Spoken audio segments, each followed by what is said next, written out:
और देखिए हिजबुल्लाह ने उत्तरी इजराइल पर हमला किया है। उत्तरी इजराइल पर रॉकेट अटैक हुए हैं, यानी हमलों का सिलसिला तो रुकने का नाम नहीं ले रहा है। हिजबुल्लाह ने नॉर्थ इजराइल के इस इलाके को एक बार फिर किया है हिट। और वहीं दूसरी ओर ईरान के खिलाफ यूएस का बड़ा ऑपरेशन जारी है। 4 B-2 बॉम्बर्स से कई टारगेट पर हमले किए गए, कई टारगेट पर अटैक हुए हैं और हमले के बाद वापस लौटे हैं B-2 बॉम्बर्स।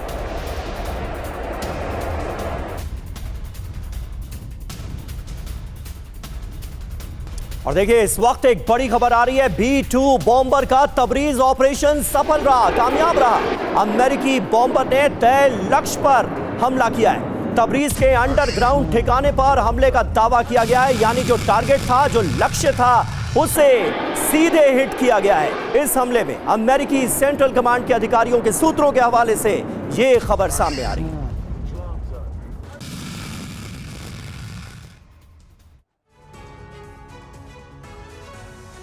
और ईरान युद्ध की वजह से दुनिया के कई देशों में बड़ा तेल संकट आ गया है और अब रूस ने ऐसा फैसला लिया है जिससे यह क्राइसिस और भी बढ़ सकती है। रूस का पेट्रोल पर बैन, क्या होगा इसका ग्लोबल असर? खबर देखिए क्या है। रूस 1 अप्रैल से पेट्रोल के निर्यात पर रोक लगाएगा। 4 महीने तक यानी 31 जुलाई तक पेट्रोल नहीं बेचेगा। रूस हर रोज 1.2 से 1.7 लाख बैरल पेट्रोल एक्सपोर्ट करता है। ये अब नहीं होगा। रूस ने क्या कहा है? ईरान जंग की वजह से ऑयल मार्केट में अस्थिरता देखने को मिल रही है। कीमतें नियंत्रित रखने के लिए ये कदम उठाएंगे। घरेलू सप्लाई बनाए रखने के लिए ये उपाय किए जा रहे हैं। अब इसका ग्लोबल असर क्या पड़ सकता है, ये समझिए। रूस दुनिया के प्रमुख ऊर्जा निर्यातकों में से एक है। रूस से पेट्रोल खरीदने वाले देशों की मुश्किल बढ़ेगी। दुनिया में पेट्रोल की कीमतों में और ज्यादा इजाफा होगा। कमांडर बिक्रमजीत सिंह, जो जंग के हालात आप अभी देख रहे हैं, जो खबरें आप देख रहे हैं, उसमें कहीं से कोई आसार आपको नजर आ रहा है क्या? क्या कोई सिल्वर लाइनिंग आप देखते हैं, खास करके अमेरिकी वाइस प्रेसिडेंट जेडी वेंस के बयान में, जिसमें वो ये कहते नजर आए कि ईरान में जो हमारे लक्ष्य थे हमलों के पीछे, जंग के पीछे, वो हमने हासिल कर लिए। समीर जी, मैं ये बात आपको कहना चाहता हूँ कि देखिए, 2 ऑब्जेक्टिव हम लेके चलते हैं जब भी हम कोई आक्रमण करते हैं। एक मिलिट्री ऑब्जेक्टिव, एक पॉलिटिकल ऑब्जेक्टिव। ये बात हम पहले भी कर चुके हैं। अब मिलिट्री ऑब्जेक्टिव जहां हम देख रहे हैं, हम न्यूज़ सुन रहे हैं, जो विजुअल देख रहे हैं, तो तीनों चीज़ें जो उन्होंने वो चाह रहे थे, आई थिंक वो तो अचीव हो चुकी हैं। उनका रिजीम चेंज, उनका जो न्यूक्लियर इंस्टॉलेशंस का डैमेज, वो तो ईरान को रिस्ट्रेन कर देना अपनी टेरिटरी के अंदर, वो तो हो चुका है। तो फिर ये अभी कैसा ये उनका ऑब्जेक्टिव है, क्या पॉलिटिकल ऑब्जेक्टिव है कि इस वॉर का थमने का नाम ही नहीं ले रही, ना ही वो उसको रोकना चाह रहे हैं। अभी ये फिर से कॉन्फ्लिक्टिंग स्टेटमेंट्स आई हैं कि वो बोल रहे हैं ऑब्जेक्टिव अचीव हो गया है, लेकिन लड़ाई अभी भी लड़ी जा रही है। तो इसमें एक डाइकोटमी साफ नज़र आ रही है। दूसरी बात जहां आपने की कि वो ये लड़ाई, देखिए फिर ये हमारे सामने आ रहा है कि लड़ाई शुरू करना तो आसान था। अमेरिका ने लड़ाई शुरू कर दी, इजराइल ने मिलकर लड़ाई शुरू कर दी। अब ख़त्म करने का उनको मुश्किल हो रही है, उनको एग्जिट स्ट्रैटेजी नहीं मिल रही, एग्जिट पाथ नहीं मिल रहा है।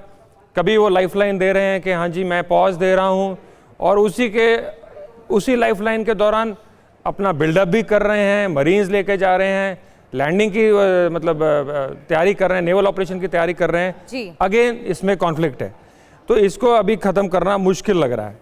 तीसरी बात, उन्होंने दुश्मन की ताकत को ठीक से आंकलन नहीं किया, जो तभी ये जो वॉर वो सोच रहे थे हफ्ते 10 दिन में, आज हम 4थे हफ्ते के बावजूद हम इसको डिस्कस कर रहे हैं। इसका जो इतना सीरियस असर आपने देखा है, शिपिंग में बात हो रही है कि तेल वगैरह की।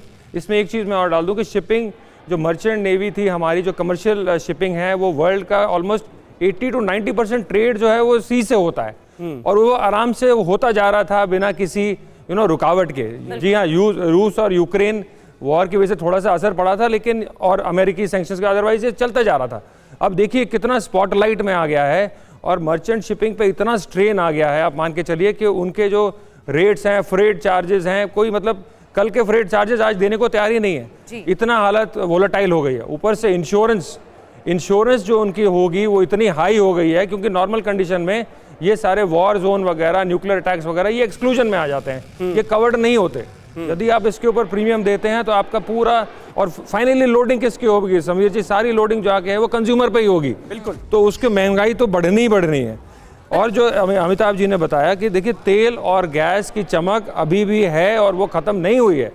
रिन्यूएबल एनर्जी की बात कर रहे थे जनरल साहब, रिन्यूएबल एनर्जी हमने कोशिश कर रहे हैं कि हम इलेक्ट्रिक हो जाएं, लेकिन तेल और गैस की चमक नहीं ख़त्म हुई है, आगे आने वाले सालों में नहीं खत्म होगी। देश अभी भी उसके लिए लड़ रहे हैं। बिल्कुल, कुल मिलाकर सर यहाँ पर असर तो हो रहा है साफ तौर पर। जैसे महंगाई बढ़ रही है, लोगों का प्रदर्शन, विरोध देखने को मिल रहा है, नाराजगी भी बढ़ती जा रही है और जो हालात बन रहे हैं उससे तो लग रहा है कि और भी ज्यादा हालात बद से बदतर हो सकते हैं।